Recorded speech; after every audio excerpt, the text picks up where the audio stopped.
chegava a deitar, ele deitava-se o mais rapidamente possível, vestia-se a camisa de cabeça até aos pés, metia-se na cama. Não era pijama, era camisa. Era camisa. Era camisa. Camisa de pau. Uma camisa de dormir, sempre até baixo daquele tecido grosso, como é que se chama aquilo?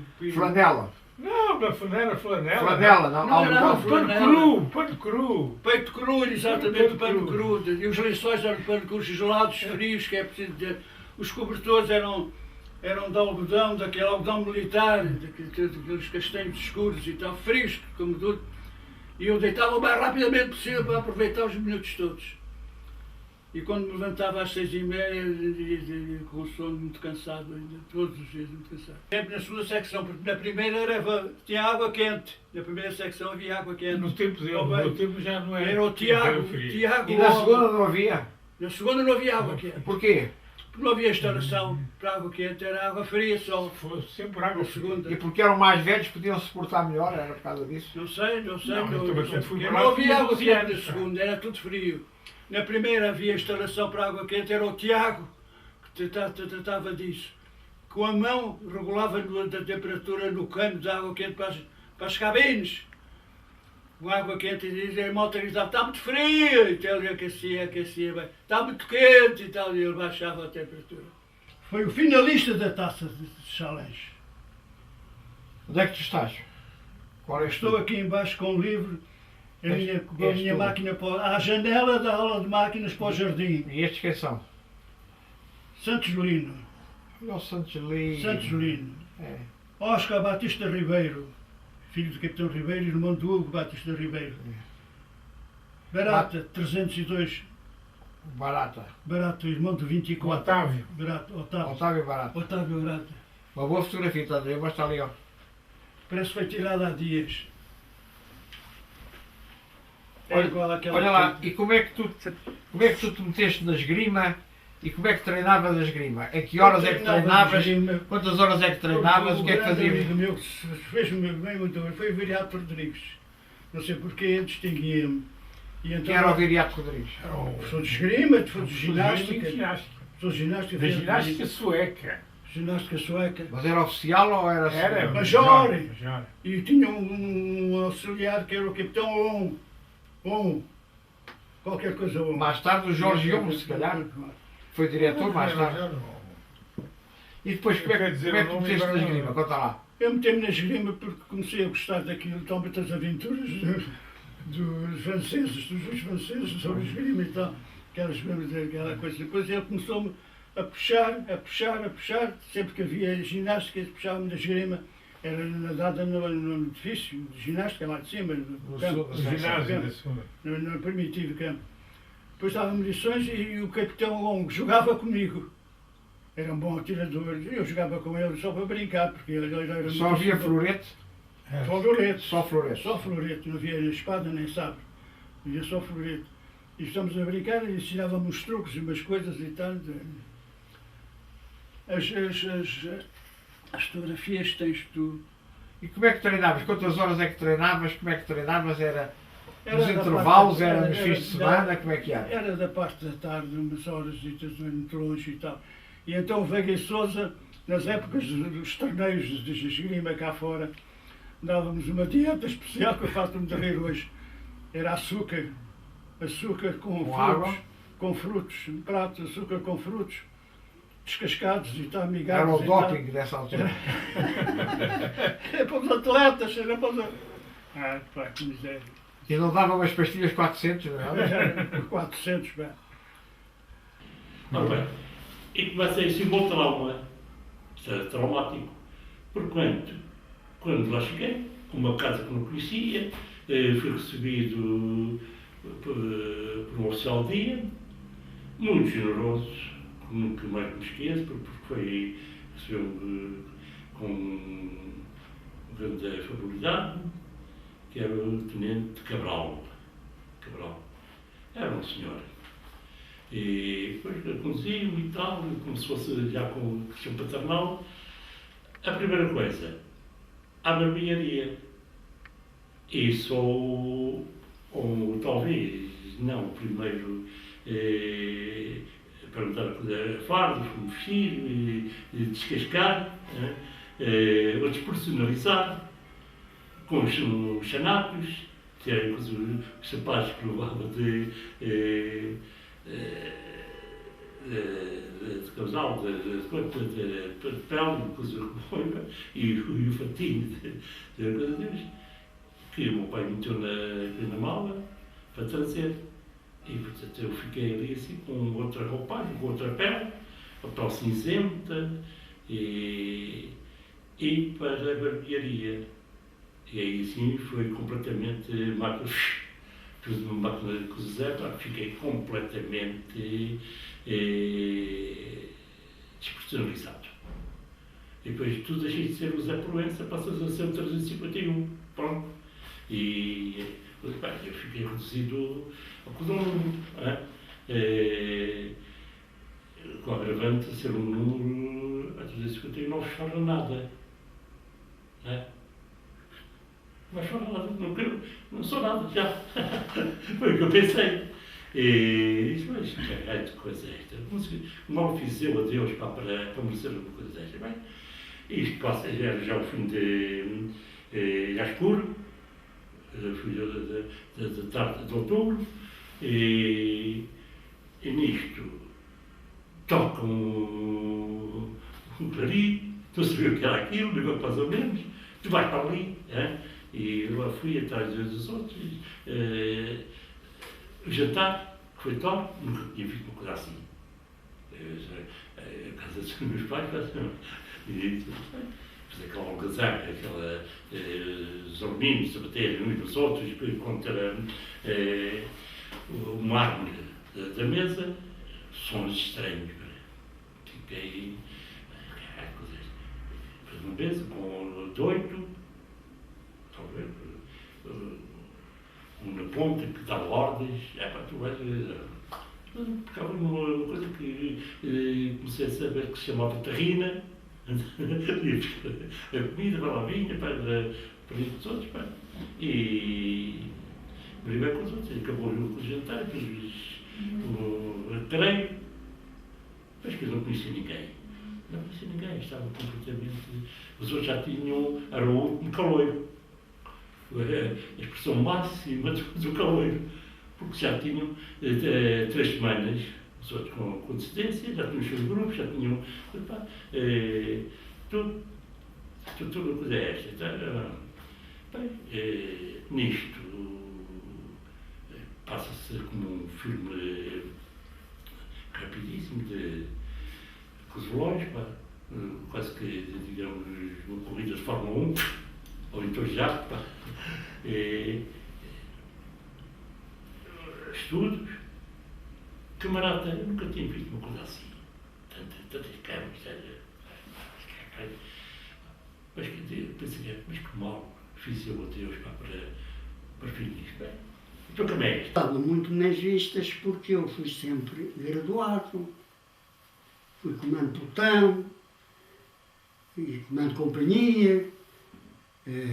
Eu era o comandante, nós tínhamos lá um pelotão que era o pelotão elétrico. Era o meu pelotão. E então? Então eu dava assim muito nas vistas, não é? Portanto, havia muita gente que me conhecia, eu não os conhecia, não é? Lá da segunda secção que eu não os conhecia, e eles conheciam-me todos, eu dava assim muito nas vistas. Mas naquela altura não havia comandante de batalhão, quando o senhor entrou. Havia comandante. Eu só não fui comandante de batalhão porque não acabei lá o curso. Se eu tivesse acabado o curso nos Pilos, eu tinha sido o comandante de batalhão. Mas o comandante do batalhão, havendo uma separação... Só havia batalhão quando se reuniam todos. Que era? A primeira secção e a segunda. Mas isso era quê? No 25 de maio? Bem, era quando havia as paradas, não é? Quando havia as paradas e o 25 de maio. Só aí é que se juntavam? Só aí, quando havia ação militar. Quando havia ação militar, reunia-se todo o batalhão. Umas vezes era na primeira secção, outras vezes era na segunda. Mas normalmente era na primeira. Mas dependia lá dos critérios dos nossos oficiais que mandavam, não é? E, portanto, quer dizer, enquanto o senhor lá esteve, o senhor teve sempre como presidente o Tabagnini. Não, tive vários diretores. Do Magnini, tive o Nogueira, Santos Nogueira. Mas o grande. Eu sei que foi o homem, o Magnini é que foi o homem. Ele, de facto, marcou. Os pupilos tinham, acabavam mesmo. Mas que ideia é que havia de acabar nessa altura? Então, a ideia era, porque nos pupilos, como foi uma obra da República, a Primeira República houve muitas revoluções. E chegou a haver alunos dos pupilos que saíam para o sonho, ali mesmo, no sonho. O que me está a dizer era que os alunos Dos pupilos, alguns. ajudavam aos movimentos? Alguns, sim, alguns. Quer dizer que o Santos Costa tinha razão quando... Mas tinha razão, claro, porque sabia que os espíritos daquela gente era a República, né? Os princípios republicanos. Né? Mas E os primeiros alunos, de facto, tiveram esse estigma, não é? Porque eles estavam vinculados a princípios, não é? De revolução, a República. Os professores eram quase todos militares, mas eu tive professores que eram grandes pedagogos, não só naquilo que ensinavam da parte do currículo, portanto, obrigatório, como que aquilo que ensinavam de vivência natural. Porque eu lembro-me que naquela altura os professores não se limitavam só a ensinar a matéria. Ensinavam-nos muita coisa do que se passava na vida. Eu lembro-me de um capitão reformado que tinha andado na Primeira Guerra Mundial, que era o Amado da Cunha, que nós chamávamos o Panaças, que era um indivíduo baixinho, coxo, tinha sido gaseado na guerra e de vez em quando tinha aqui uns ataques de tosse, umas coisas ainda terríveis. E esse indivíduo ensinava-nos coisas maravilhosas, porque era professor de português e depois de francês, porque ele falava muito bem francês, tinha estado em França durante muitos anos e já trazia da sua formação também, mas era um indivíduo que, por qualquer coisinha que se falasse na aula, ele explicava-nos isso. Eu lembro-me até um caso muito engraçado, que eu já escrevi até num artigo, em que uma vez um indivíduo, ele perguntou: onde é que está fulano? Ele disse: fulano não está porque teve que ir à menstruação. Ele: menstruação? Queres dizer é mensuração? Sim, meu capitão, mensuração, aquela coisa que é preciso ir lá medir o índice de Pinheiro e tal. Olha lá, a propósito disso, sabes o que é menstruação? E a malta começou-se tudo a rir e tal, uns já sabiam, outros não sabiam. Então eu vou-vos explicar. E esse capitão teve ali uma meia hora da sua aula a explicar o ciclo menstrual da mulher a rapazes de 11 anos, 12 anos.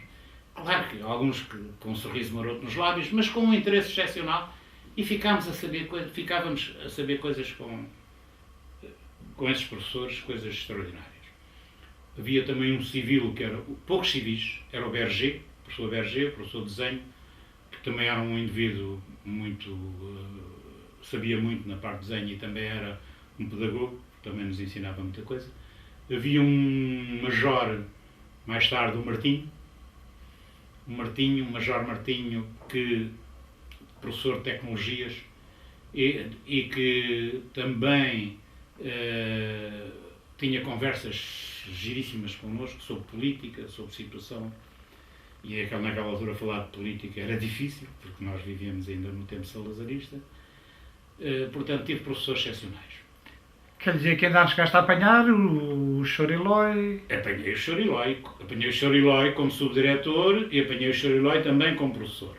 O Chorilói era aquela pessoa boníssima que nós conhecemos, irresistível, quando há cá aquela palha fervia em pouca água, era capaz de dar 2 ou 3 estaladas, mas depois também era capaz de puxar a cabeça do aluno ao peito e dizer: desculpa lá, olha lá que eu não fiz isto por mal, não sei o quê. Pronto, era um excelente homem. E depois, como professor, puseram-no a lecionar coisas que o homem não sabia, história económica, geografia económica, e foi uma desgraça, diga-se de passagem. Eu lembro-me que numa aula estávamos todos muito aflitos por causa do exame que íamos ter de matemática, e ele notou o nosso problema, perguntou: mas o que é que vocês têm? Vocês estão preocupados? Vamos ter exame de matemática. O professor era assim um tipo esquisito, que era o Franco, que era pai de um aluno da nossa turma até, mas era terrível, um professor terrível e que ensinava mal. Mas o que é que vocês não sabem de matemática? Era uma equação qualquer esquisita na altura, que eu já nem chamo a equação de Diofanto. Era uma coisa, aquilo era terrível, ninguém compreendia aquela porcaria. Depois o amigo Chorilói disse: vocês não sabem isso, isso é muito fácil. E foi para o quadro e, ali num instantinho, explicou-nos coisas que nós, com o professor, há não sei quantas semanas, não éramos capazes de compreender. Portanto, era incompreensível como é que puseram um major de artilharia, que, como bom artilheiro que era também um belíssimo matemático, e puseram na da História Económica e Geografia Económica, porque, entretanto, havia engenheiros, professores de matemática. Oficiais de engenharia, professores de matemática. Mas tive bons professores. Tive depois, mais tarde, um civil também muito bom em inglês, o Riavou, o célebre Riavou, que era o professor Diogo Pinto Furtado, excepcional professor de inglês. Em 3 anos punha-nos a falar inglês perfeitamente. Eu lembro-me que saía a falar inglês, falávamos inglês, fomos uma vez visitar um navio ali ao Cais de Lisboa, um navio americano, e os oficiais americanos, ficaram admiradíssimos. Como é que nós falávamos também inglês? Tão jovens ainda. Foi uma transição um bocado brusca. O afastamento na altura, 10 anos, que tinha 11 anos em 61, o afastamento da família e praticamente ser lançado na selva, entre aspas, e deparei logo com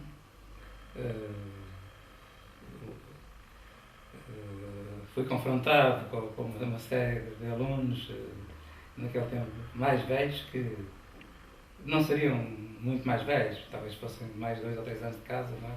Já era velho, não é?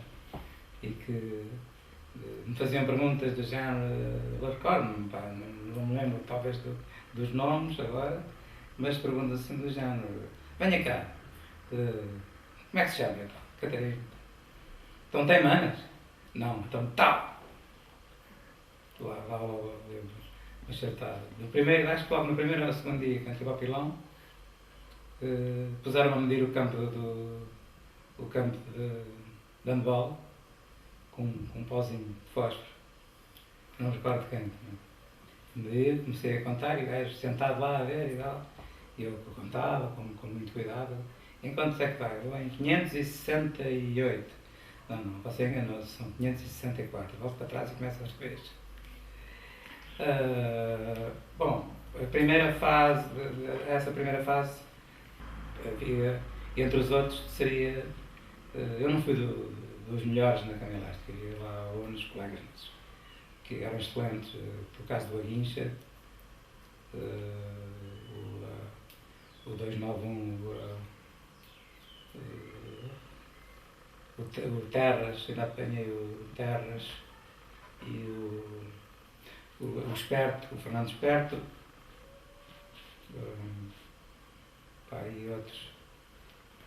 Quer dizer, que as exibições para ti, e então no exterior, tornavam-se com à vontade? Não tinhas grandes problemas? Não, até inclusive tivemos uma célebre noite em Alvalade, em Alvalade no pavilhão dos desportos, acho que foi no pavilhão, em que o Rebalo fazia daquelas coisas descabidas, quer dizer, que em frente ao público exaltava-se e insultava por vezes as pessoas, porque um aluno que chegou atrasado, que a malta já estava na formação para começar a fazer os exercícios iniciais, exercícios a 2, ele entrou, não me recordo quem foi, e no meio do pavilhão, ele gritou e mandou para o balneário, não deixou entrar. Mas nesse pavilhão uma das exibições que nós fizemos, que era as chamadas saídas em falso. Saídas em falso, nós dizíamos. Nós estávamos a ir assim para Maraí e para a Alemanha, não sei o quê. Não é? E ele pegou comigo porque eu comecei a fazer as minhas coisas, não é? E aquilo, a cama elástica, era assim. É um aparelho que se torna extremamente cansativo. Tens de procurar fazer o menos de batidas possíveis e executar movimentos consecutivos, sem bater o mínimo de vezes. Mas aquilo estava-me a correr bem e eu, que já para o fim, quando ele estava na ponta da cama elástica para fazer a minha saída era uma saída de costas, empranchada, e eu começou-me a cair bem, faço uma roda para terminar e depois aquilo fazia um mortal de costas, não é? E eu continuei, calhou-me bem, eu continuei, e as pessoas cá fora a gostar, 1, 2, 3, fiz 14 ou 15, mas eu não ouvi que ele estava a mandar parar, eu não ouvi, e eu sei que quando eu saltei, quando saí, ele, em vez de pôr a mão, nem sequer pôs a mão para me ajudar no caso de eu cair, olhou para o lado, olhou para lá, mas a ver onde é que eu caía. Quando pus os pés no chão, começou a correr atrás de mim, à volta da cama elástica. E a malta no pavilhão a assobiar. Eu penso que sim.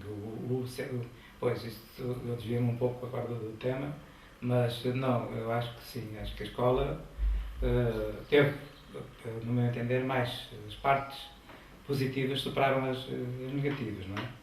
Partes negativas, algumas, talvez fruto do regime em que nós vivíamos, de oficiais ligados ao antigo regime, que impunham ali uma disciplina um bocado tipo mocidade portuguesa, que não era o mesmo caso, que nós não alinhávamos nisso, mas tirando um ou outro, pá, que eram até um bocado, talvez tinha um espírito um bocado nazi, não é? Como um que foi meu professor de física, que apertava as orelhas à malta nos laboratórios com os alicates. Pronto, em termos pedagógicos, isso não é. Hoje estamos a analisar isso numa época que vivemos numa época totalmente diferente. Naquela altura o processo era esse, mas nada de que se possa dizer que a minha integridade física tivesse sido posta em risco ou nada disso. Portanto, a parte positiva da escola superou a parte negativa, e para mim aprendi muito e ensinou-me bastante a preparar-me para a vida e a ser independente de uma determinada maneira, a saber desenrascar-me por mim próprio. Agora, a escola que nós imaginamos como pilão, talvez hoje não se enquadrasse como era, não se enquadrava na sociedade atual, talvez. Éramos 30 mulheres, à roda disso, não sei o quê, 32 ou por aí. Metade, sensivelmente, estava em contabilidade. Depois tínhamos cerca de para aí 15 espalhadas pelas duas eletricidades e havia uma menina em máquinas. Então foi uma experiência muito engraçada, porque foi o habituar-nos a tudo e de tudo. Não sei, sinceramente, as reações piores não sei se era propriamente dos alunos ou dos oficiais e dos sargentos, porque para eles também foi uma adaptação terrível e eu não sei a quem é que custou mais. Eu acho que as raparigas, mais que custar, sofremos um bocado na pele, mas aquilo também já era quase que divertido para nós. Eu acho que foi uma experiência bem interessante. O resto tudo não estava adaptado. Tinha-se pensado que em vez de umas calças teríamos uma saia, mas havia coisas muito pouco pensadas para mulheres. Havia mais o estigma de não misturar, das pessoas não se relacionarem, de não estarem debaixo do mesmo chapéu de chuva. era a chuva civil não molhar militares e, portanto, não podíamos andar de chapéu. Mas o mais engraçado é que um dia, numa das reuniões, nós estávamos-nos a queixar, nós, as mulheres, estávamos-nos a queixar que estávamos de uma mala. E lembro-me que um dos oficiais dizia: mas porquê que querem uma mala? É coisa só de mulheres. E eu disse: bom, se nos toca estar com o período num dia de desfile, nós bem precisamos de não trazer o penso higiênico no bolso. E aquilo foi um choque tremendo. Então eu acho que tudo era um bocado assim, entre aquilo que não estava pensado para mulheres, a irreverência das próprias mulheres, porque de alguma forma eu acho que o primeiro grupo, o segundo, eu diria que os primeiros 3 anos de mulheres aglutinaram um tipo de mulheres diferente do que é a mulher comum.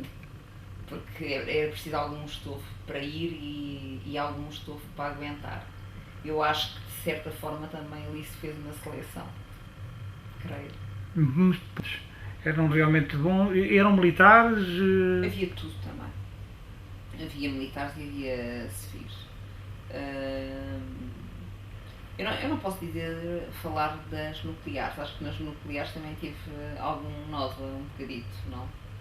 Mas também o bom é que nunca eram sempre os mesmos nas nucleares e, portanto, quer dizer, em termos de preparação, eu acho que só não veio bem preparado quem não quis.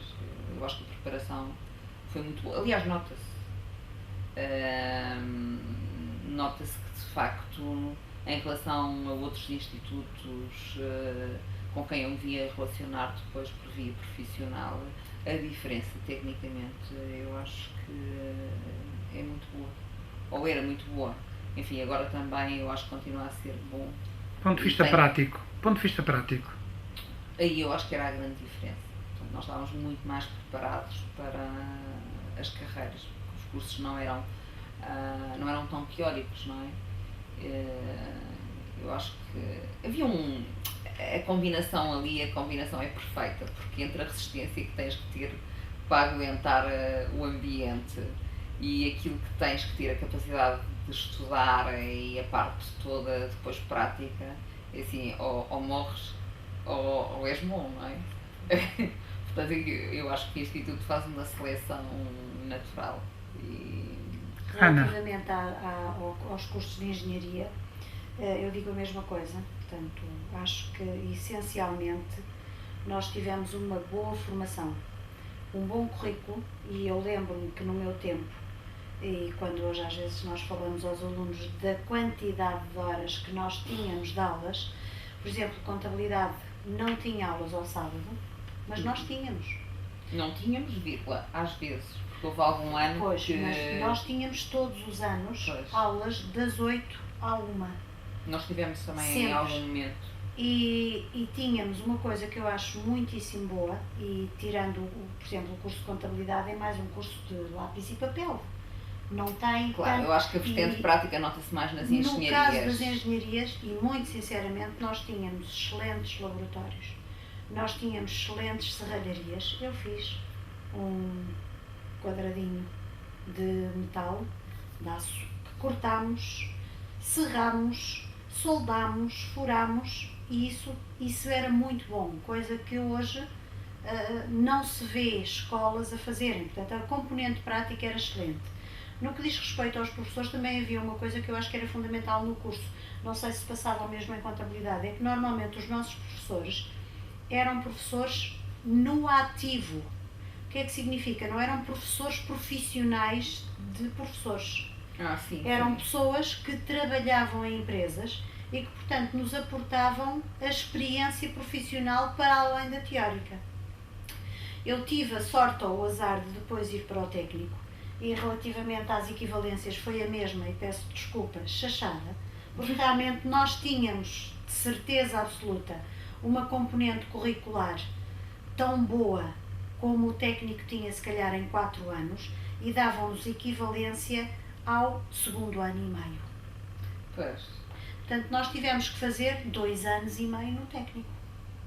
Eu tive disciplinas que literalmente, e se eu visse a componente curricular do que eu tinha feito e a componente curricular do que eu ia fazer era ipsis verbis, eu tive que as fazer, porque nos pupilos era um politécnico. A mim obrigaram-me a fazer contabilidade também. Exatamente. Depois de ser contabilista. A única coisa que nós tivemos a sorte de não fazer foi a parte do projeto. Porquê? Porque um curso técnico Exato. já tinha o projeto.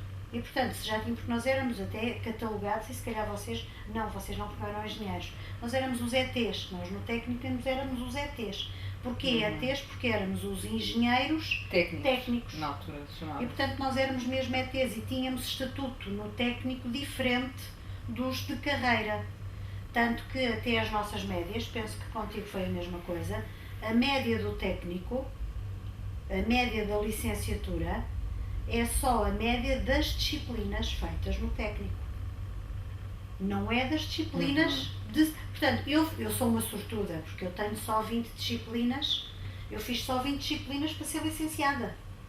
Ao passo que os alunos que entravam no primeiro ano faziam 30 ou 40 ou não sei quantas. Portanto, isso efetivamente, por um lado era mau, por outro lado podia ser uma vantagem, mas que no meu caso, por acaso, não foi. Relativamente aos professores, e continuando, acho que eles nos davam a matéria bem dada, embora também houvesse, como ela diz, alguns cromos. Mas é em todo o lado. Mas, caramba, não vamos, quer dizer, não podemos começar aqui a dizer, não, os pupilos só tinham professores bons, é mentira. Porque nós, a grande maioria era. Também sabemos que não há tudo bom. Há uns que ficam um bocadinho abaixo das expectativas. Mas, efetivamente, no seu todo, no conjunto, foi muito bom. Foi muito bom e mais pela vertente prática que eles nos davam e pelo facto de termos laboratórios, termos experiências de fazíamos, aprendíamos a fazer. Não era só como estava no papel. Coisa que, por exemplo, no técnico, e eu lamento, não acontecia tanto. O técnico sempre foi, e acho que continua a ser, muitíssimo teórico. É teórico. Coisa que não se passava nos pupilos.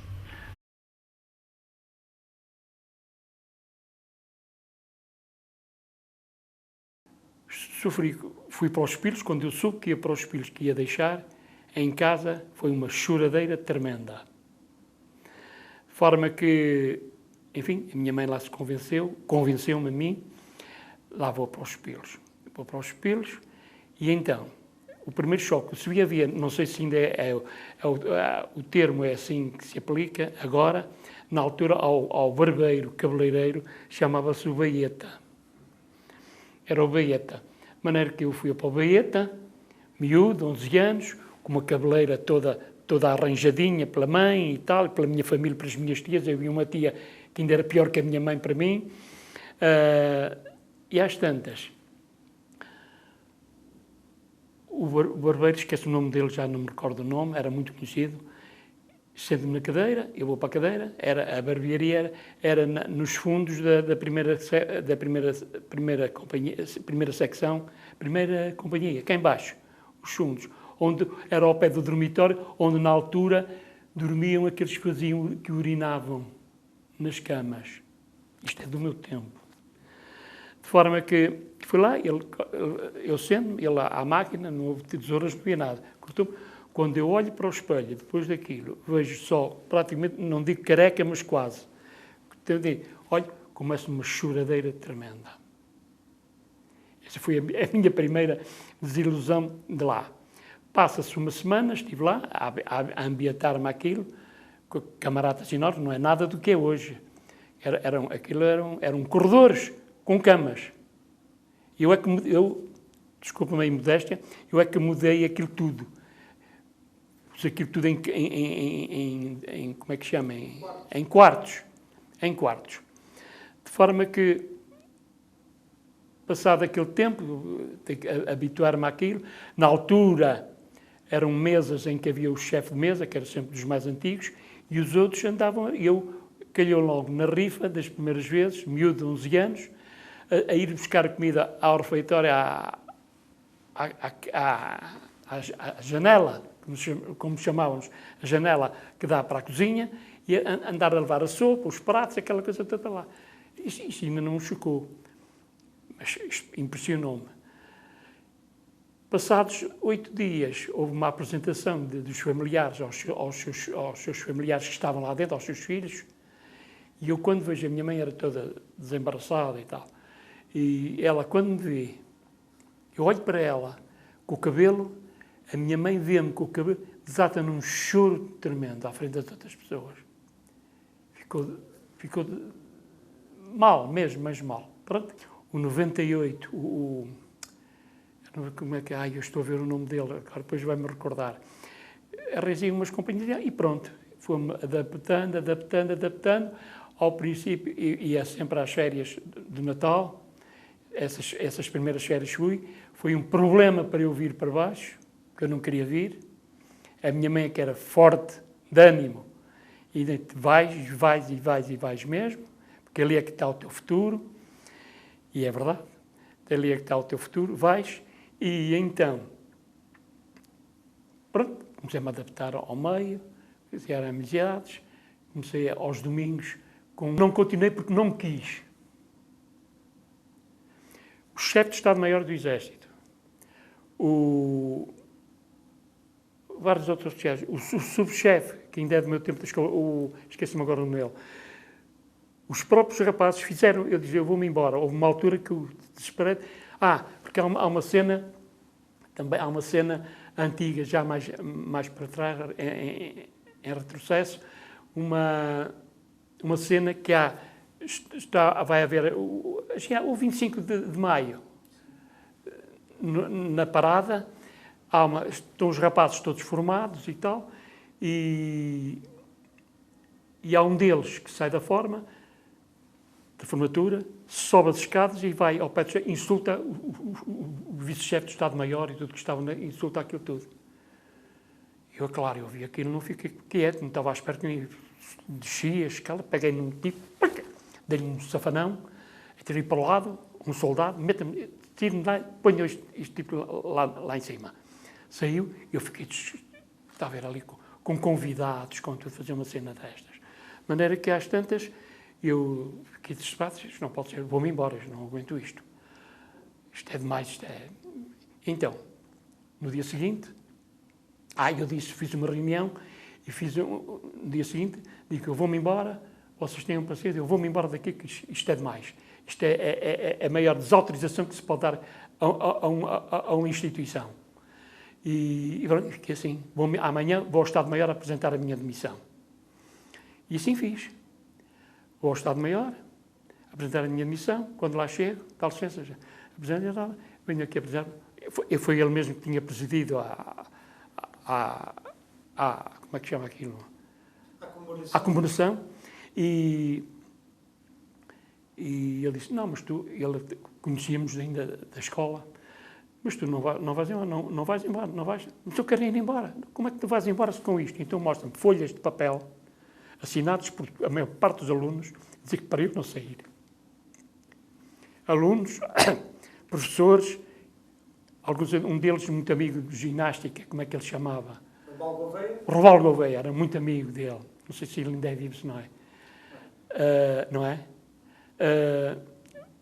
Não podes ir embora, não é? Quem é que disse que vais embora? Com uma lista. Tudo assim. E assim foi. De maneira que fiquei lá mais uns tempos. Isso foi a altura que eu queria sair. E eu queria sair a razão porquê. Não era porque eu não gostasse de lá estar. É porque eu tinha a mãe, tanto assim, infelizmente, tinha a minha mãe seriamente doente e eu tinha que estar com ela. A minha mãe foi tudo para mim. De maneira que eu tinha que estar ao pé dela, ela estava sozinha, como empregada, não dava. A minha mulher era professora, mas era madeirense, a minha mulher era madeirense. Estava cá ainda, na Madeira, e eu estava lá, sozinho. Assim, não pode ser assim. E então expliquei, e então realmente saí. Saí por motivos de família. A vivência no internato, depois de deixarmos a cama quente, o saco de água quente e a botija e o aconchego dos lençóis, quando nós dormíamos em casa dos nossos pais, tudo isso acabou, não é verdade? Vais para a camarata e aguentas a temperatura do meio ambiente. E de manhã, quando vais para a casa de banho, às 6h30 da manhã, de verão e de inverno, metes-te debaixo do duche e se te aparecer um sargento Ferreira com um apito a apitar, como quem arbitra um jogo de futebol e diz assim, para debaixo do chuveiro, segundo apito para ensaboar, terceiro apito desensaboar, com água fria, isto não é nada agradável. De maneira que toda a malta encontrava forma de molhar a ponta do dedo indicador, anular polegar ou da mão, até fingir que se meteu debaixo do chuveiro, porque aquilo era absolutamente insuportável. No entanto, na primeira secção, na casa de banho onde nós estávamos, todo o equipamento de aquecimento de água estava lá.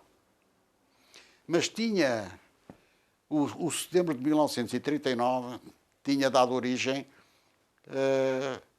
a uma quebra de capacidades e de possibilidades de apoio em consequência do rebentar da Segunda Guerra Mundial.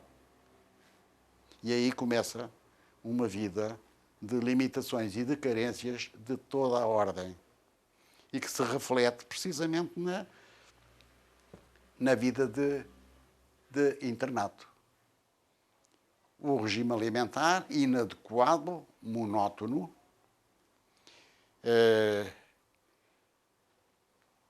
pouco variado e, como é sabido de todos, foi um período extraordinariamente difícil para todos nós. No entanto, havia neste quadro triste uma recordação a propósito da ementa, umas iscas com elas à quarta-feira, que antecediam a aula de física do tal Veiga e Sousa, que era o delírio da rapaziada, às quartas-feiras, de vez em quando. Isto também aparece, também é uma nota muito agradável. Mas a monotonia do arroz com carne, a batata guisada com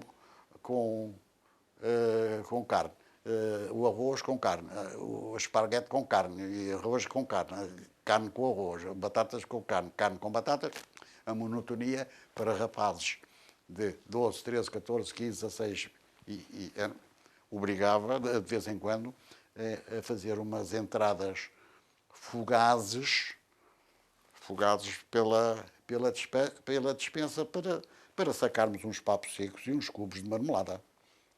Era necessário. A cozinha pouca coisa tinha, porque também estava completamente despejada, não valia a pena sequer entrar pelas portas. Não havia. Havia possibilidades de entrar, mas não havia nada para tirar. De maneira que tínhamos que esperar sempre que chegasse a carroça com o condutor girão, com a carroça das compras do dia.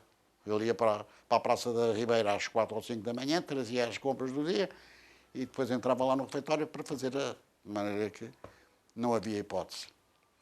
Quer dizer que assim, algum episódio, levantamentos de rancho e coisas nessa altura? Não. Esta circunstância de carências, de limitações, pode criar-nos e desenvolver um sentimento de maltrato e até de injustiça. Mas, por outro lado, também não deixou de nos influenciar positivamente relativamente ao desenvolvimento de uma força de companheirismo e de solidariedade e de auxílio, que cada um à sua maneira e sempre que era possível, quando aparecia alguém cujo pai tivesse mandado um chouriço ou um paiozinho vindo de não sei onde, aquilo passava a ser propriedade da malta. Não era exclusivo. E ai de quem procedesse de maneira diferente. De maneira que a parte que se pode considerar como muito negativa e que poderia propiciar desenvolvimentos de sentimentos de revolta, eram apaziguados pelo sentimento de contenção, autodomínio e de aguenta, porque estás aqui, que não estás aqui, estás a comer mal, estás a dormir assim, tens as aulas, tens uns professores bons, tens uns professores assim, tens outros que não sabem. No entanto, se fores para outro lado qualquer, onde é que tu adquires a formação que perspectivas aqui? E nós olhávamos para os mais velhos. Quando nós olhávamos para os mais velhos e assim, olha, este já está, olha, este já é finalista. O meu primeiro comandante de batalhão foi o engenheiro técnico, fez a vida toda em Angola, Serra.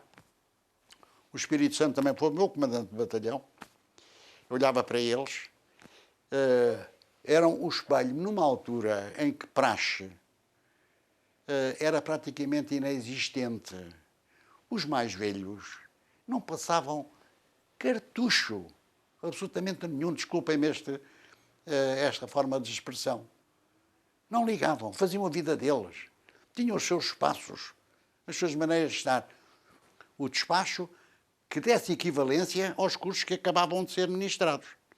Eu estava a ver chegar os papos secos ao final da fornada e ainda apresentarem-se e dizer assim, eu estou aqui com este certificado de habilitações e perguntar-lhe, mas de onde é que isso vem? É dos pelos, mas que equivalência é que isso tem? Isso ainda não sei. Faltava isso. Como do antecedente, para os cursos médios já existia. Faltava esse.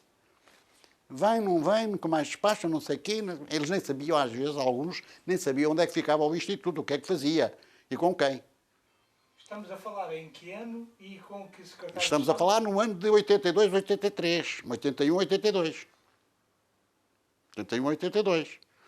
Portanto, estava a desenvolver-se a implementação dos cursos superiores, estávamos a chegar ao final, não é? Porque a duração era de 3 anos, não é? O grau académico para os contabilistas, para a contabilidade e administração, 3 anos. E os engenheiros técnicos de engenharia, 3 anos também. Ora bom, ele foi, preparei-lhe o briefing adequado, fomos lá à nossa velha biblioteca, uma biblioteca espetacular, que foi enriquecida com bibliografia técnica que os próprios professores, a meu pedido, foram sugerindo que se adquirisse para que os próprios alunos, em vez de irem à Biblioteca Nacional, fossem ali. Não sei se continuaram a saber que tinham essa possibilidade ou não, mas na altura foi assim. E quando foi da visita desse secretário de Estado do Ensino Superior, um doutor Ralha, a convite do diretor do Departamento de Instrução, com quem dependia, que nessa altura era Belchior Vieira, por coincidência filho de um antigo aluno. Coisa curiosa. Coincidência.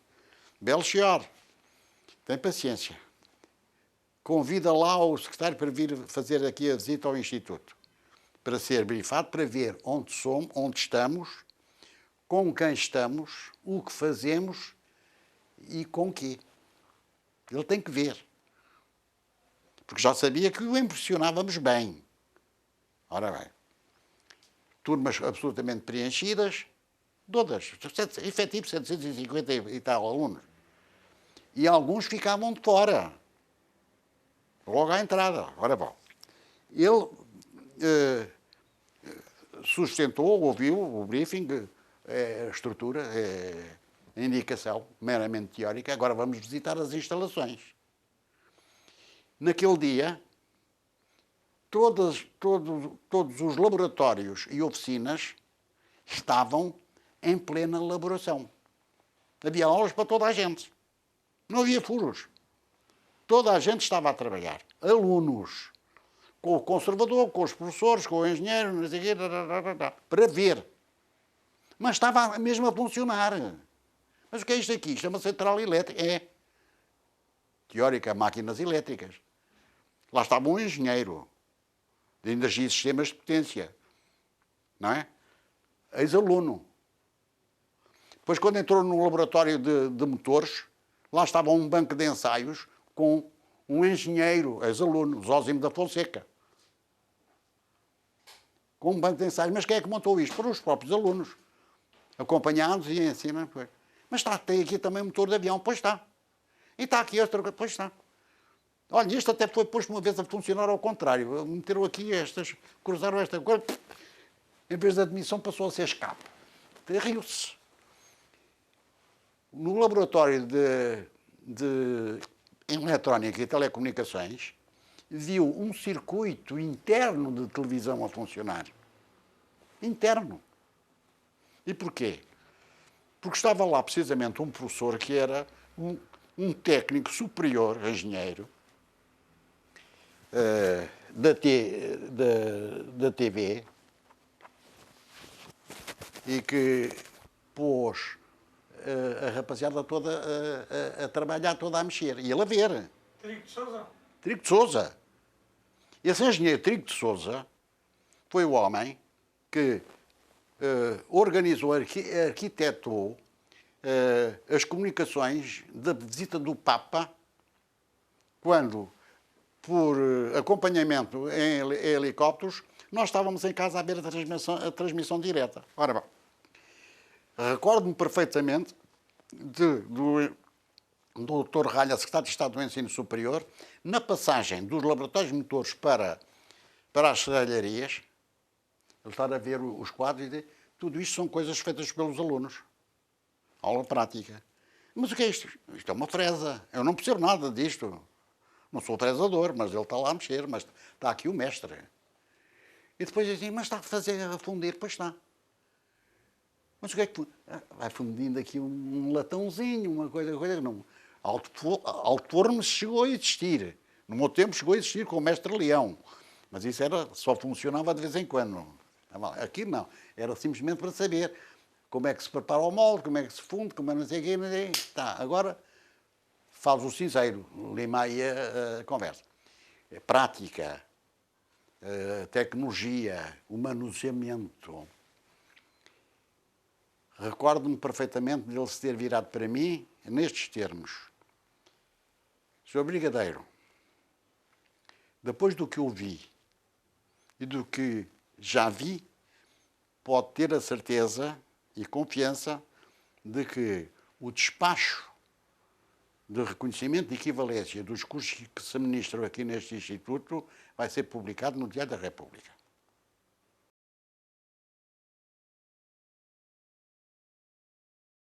O Santos Costa pertencia à família castrense e havia uma ligação, vamos lá, política e vamos lá, até de paixonetas, pelo colégio militar, que formava os oficiais.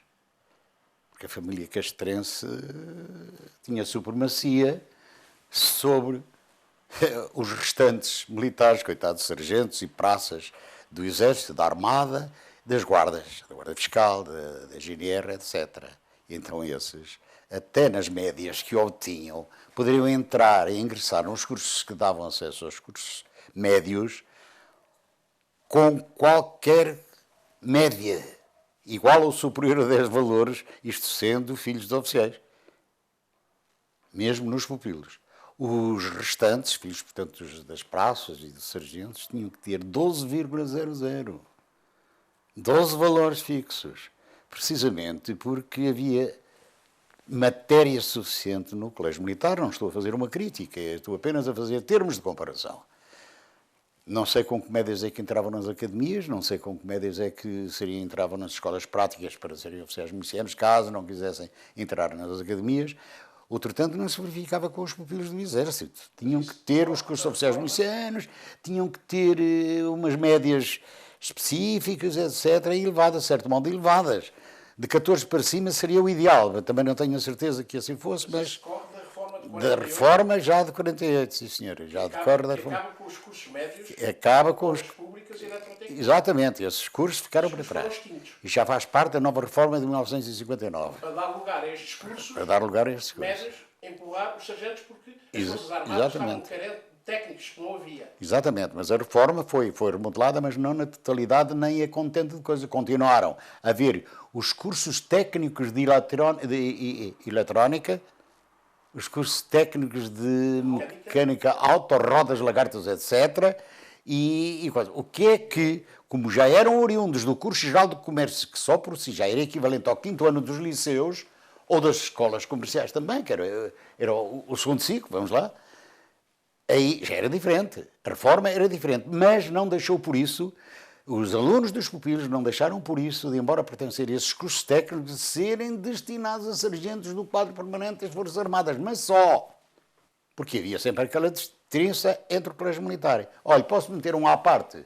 Eu lembro-me quando entrei para os pupilos, que ouvi falar no orçamento, sabe, era um bocado, não era bisbilhoteiro, mas era curioso. Gostava de saber as coisas, comecei a gostar dos pupilos. Eu era muito novito, havia lá alunos mais velhos do que eu, até brincava com eles, vamos lá. Para mim foi muito saudável, muito agradável, nem toda a gente poderá ter o prazer de dizer que foi toda a vida jovem, foi o meu caso. Eu saí quase com 60 anos dos pupilos, mas tinha 17, 18, 15, 14, tinha a mesma idade que eu confraternizava com eles. Ora bem, o orçamento per capita para a sustentação dos alunos e de todo o colégio militar, o orçamento para os pupilos era de 16 escudos diários. E para o colégio militar eram 21 escudos. Eu vi isto escrito fosse onde fosse e discuti esta coisa. Mas porquê?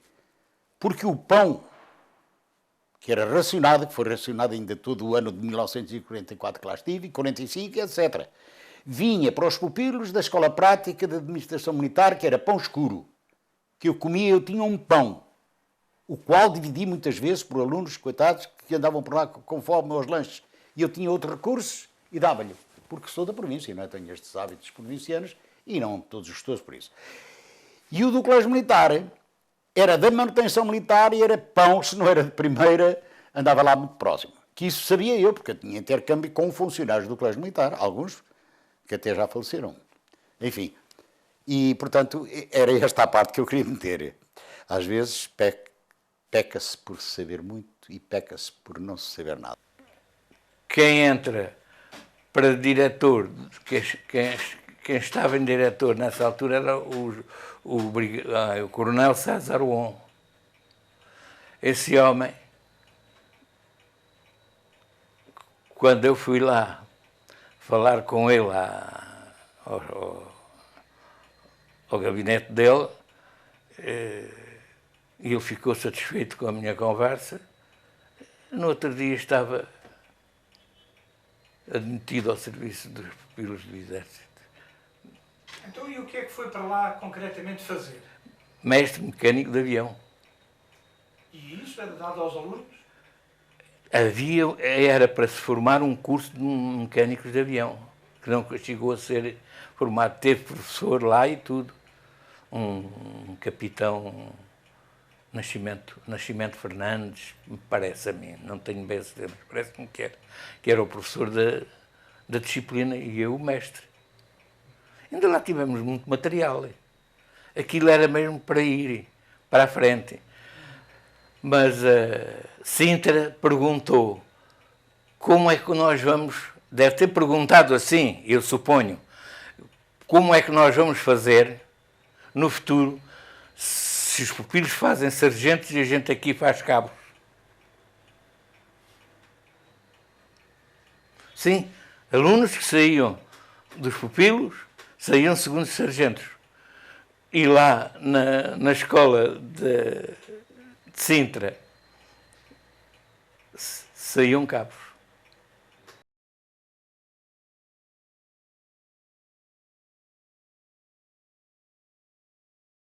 Levar os diplomas e os emblemas. E o significado, se calhar isto é pouco protocolar, mas o significado é, no fundo, as gerações mais novas transmitirem, haver uma ligação com as gerações com mais experiência. E depois seguirá-se o nosso almoço. Se durar uma temos escrito, fosse possível. Excelentíssimo Senhor Diretor do Instituto Militar de Justiça e Licença, Excelentíssima Senhora Presidente da Direção da Associação das Antigas Alunas do Instituto Odivelas, Excelentíssimo Senhor Presidente da Direção da Associação dos Antigos Alunos do Colégio Militar, Senhoras e Senhores, tenho a maior honra em dar abertura a esta sessão solene, ponto alto das comemorações dos 75 anos da Associação dos Pupilos do Exército. Neste momento, não posso deixar de evocar, com emoção, os antigos alunos que, em 1932, foram os obreiros da sua criação, então com a designação de Grêmio dos Pupilos do Exército. Recordo os que integraram a comissão organizadora, presidida por José da Cruz Barroso Júnior, e também todos os que ao longo dos anos, até aos nossos dias, a serviram com tanta dedicação, fazendo parte ou não dos seus órgãos sociais. Ao seu ideal, ao seu esforço, se deve a nossa presença hoje aqui, para comemorarmos uma data tão querida para todos nós. O nosso agradecimento só pode ser prometermos dar continuidade à associação, tal como prometemos lutar pela continuidade do Instituto no melhor das suas tradições. Considero aberta a sessão.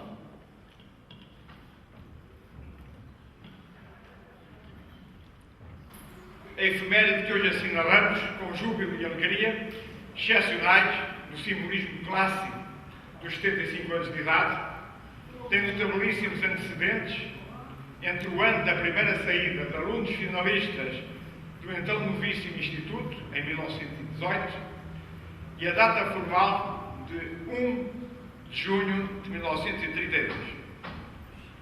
Graduado de melhor nível em 1917-18, o nosso primeiro número 3, José da Cruz Barroso Júnior, aos 17 anos de idade, foi quem liderou, com o entusiasmo que alguns de nós conhecemos de perto e tanto admiramos, os primeiros intentos de reunir os ex-alunos do Instituto dos Pupilos do Exército.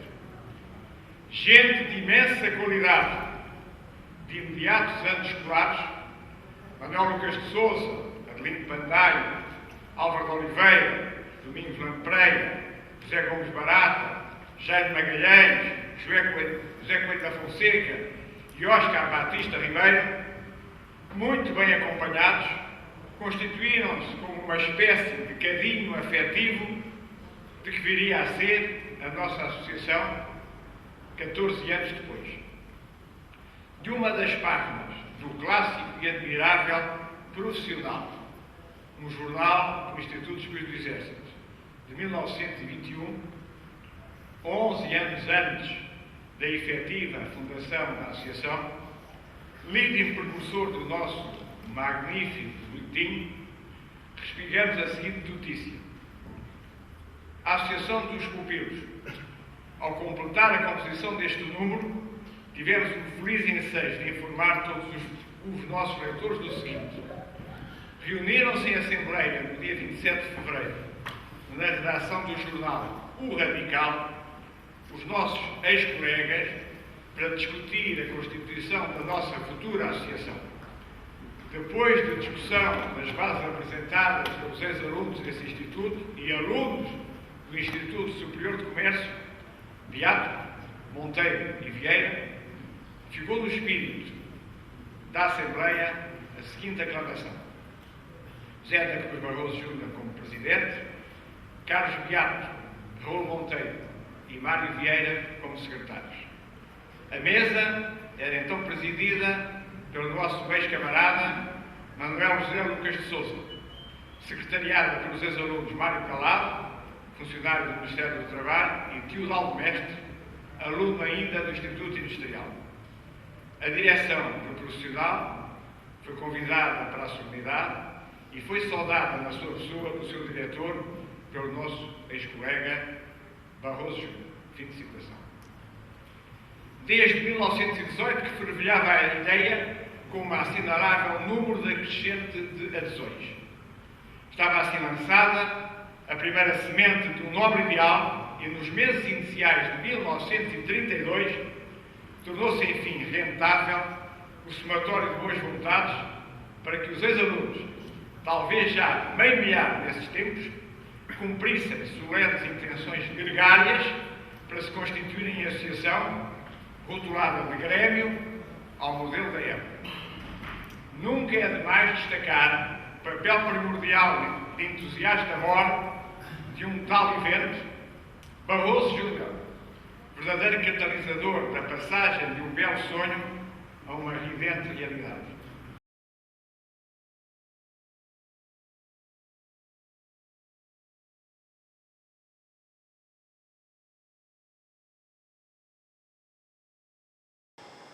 Que vai perdurar para mais 100 anos desta escola no dia do seu 100º aniversário. O Presidente da República impôs a condecoração talvez a um fundo musical ou até constitucionalmente exigível. O público presente bate palmas, o público presente chama a atenção que é, na sua maioria ou quase exclusividade, familiares dos alunos que estão em parada. É o grito da escola.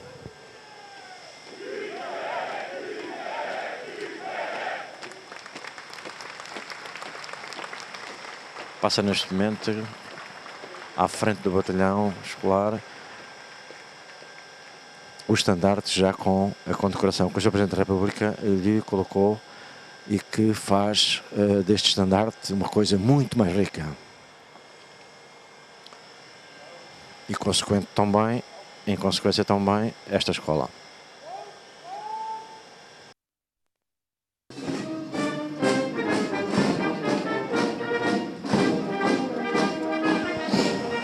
Está a iniciar-se o desfile do batalhão escolar em frente